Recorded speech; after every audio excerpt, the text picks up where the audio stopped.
Para disa ditësh ishim të ftuar në zyrën e zotit Ervin Musta, konsul nderi i përgjithshëm për Greater Toronto Area, për të njohur me objektivat e tij për 2 vitet në vazhdim, ja edhe biseda. Zoti Musta, në radh parë, mirë se erdhët në minutat e pasqyrës shqiptare. Faleminderit Ilir, kënaqësia është ime. Që kurse u zgjodhët në detyrën e konsullit të nderit përgjithshëm për Greater Toronto Area në janar të këtij viti, a keni përgatitur një plan pune?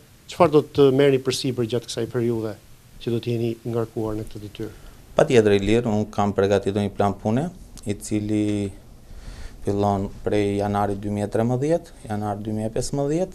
Janë parashikuar disa pika të cilat janë, unë i kam quajtur si pika shumë të rëndësishme për t'i parë me një shikim të veçantë. Cilat janë këto? Mund t'i merrni me radhë?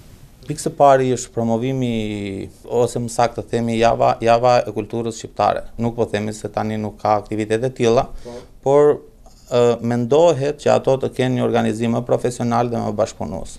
Aty do ketë një fokus të veçantë për faktin sepse deri më tani jemi përpjekur që të mbajmë të gjallë kulturën dhe artin shqiptar, por vetëm brenda komunitetit shqiptar. Ne na del një detyrë më e madhe ta promovojmë atë dhe në komunitetet e tjera apo dhe në shoqërinë kanadeze. Dhe më gjë. Ju do të jeni në rolin e nismëtarit apo të koordinatorit apo të një mbështetësi? Këtu duhet një bashkëpunim i qendrës komunitare, e cila ajo tashmë ka përparuar në organizimin e saj dhe detyrës ime si konsul.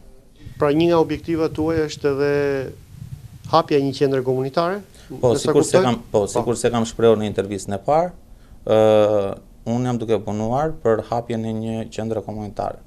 E cila do të jetë një qendër shërbimesh, përfaqësimi, çfarë karakteri do të ketë? Kjo do jetë pikë së pari do jetë një qendër e cila të bëjë të mundur bashkëpunimin e të gjitha organeve të cilat operojnë sot në GTA Toronto dhe më gjerë dhe në Kanada, të cilat lozin tashmë si instrumenta të veçantë. Detyra jonë do jetë që ne me këto organe ne të krijojmë një orkestër të vërtetë, që zëri i komunitetit shqiptar të jetë patjetër shumë më i fortë se sa është aktualisht.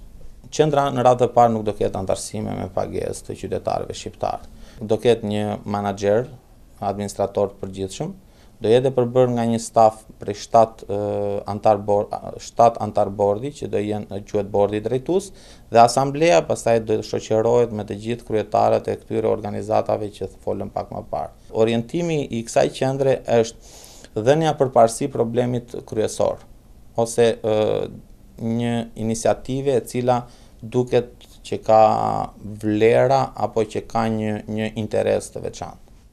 Pra me sa kuptoj, ju do kërkoni që në këtë qendër të përfaqësohen gjithë organizmat duke përfshirë institucionet fetare, shoqata të ndryshme? Patjetër. Kjo është Nuk do dubloni dikë tjetër domethënë me këtë? Nuk ka mbi vendosje. Nuk ka mbi vendosje, jo asnjëherë.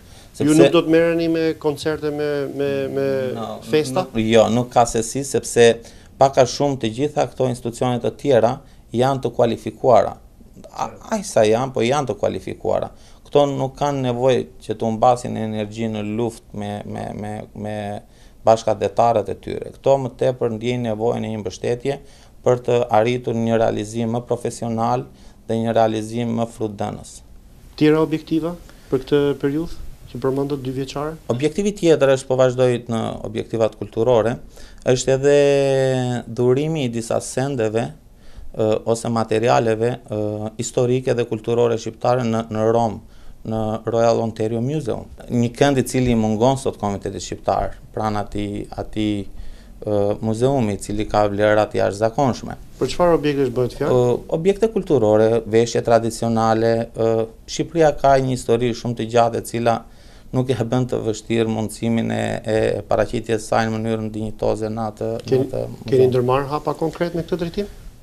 Tani jam duke punuar sepse nuk është e thjeshtë të flasësh për dhurata të tilla, ato kanë një kosto dhe financiare, por ne jemi duke u përgatitur për ta realizuar këtë objektiv.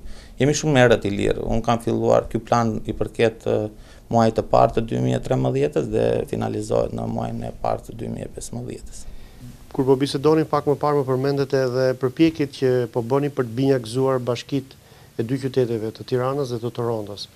Në radhë parë çdo thot binjakëzim dhe e dyta konkretisht si do të realizohet kjo? Binjakëzimi është objektivi maksimal nëse të kujtohet në bisedën që patëm më parë. Objektivi kryesor është që ne të fillojmë dhe të krijojmë një bashkëpunim dhe komunikim ndërmjet dy bashkive, të Torontos dhe të Tiranës. Këtu të fillojnë dhe shkëmbimet e eksperiencave, ndihmat dhe shumë gjëra të tjera të cilat janë të domosdoshme për një bashki sikurse është Bashkia e Tiranës, cilën e ka të domosdoshme sepse po flasim që Bashkia e Torontos është një nga bashkitë më të mëdha, është një ndër bashkitë më të mëdha të North Amerikës. Dhe patjetër që kushdo bashki tjetër e nivelit të Bashkisë Tiranës do ta kishte të dëshiruar bashkëpunim me një institucion të tillë. Zoti Musta, ju jeni në detyrën e konsullit të nderit të përgjithshëm, një detyrë honorifike e cila nuk paguhet. Gjithë këto objektive që i keni vënë vetes kanë kosto, jo vetëm financiare, por edhe kosto kohore. Si i përballoni ju këto shpenzime? Ndarja e kohës, kjo është një pyetje vërtet shumë interesante, e cila më kryesisht në familja vjen së pari. I kam hequr kohës sime private me familjen dhe pak nga koha e biznesit. Dhe ja kam akorduar këtij lloj shërbimi. Marrja e një detyre të tillë është një përgjegjësi shumë e madhe. Nëse dikush e ndjen përgjegjësinë për çdo akt dhe veprim që kryen, në momentin që e merr një detyrë të tillë, patjetër duhet të punon.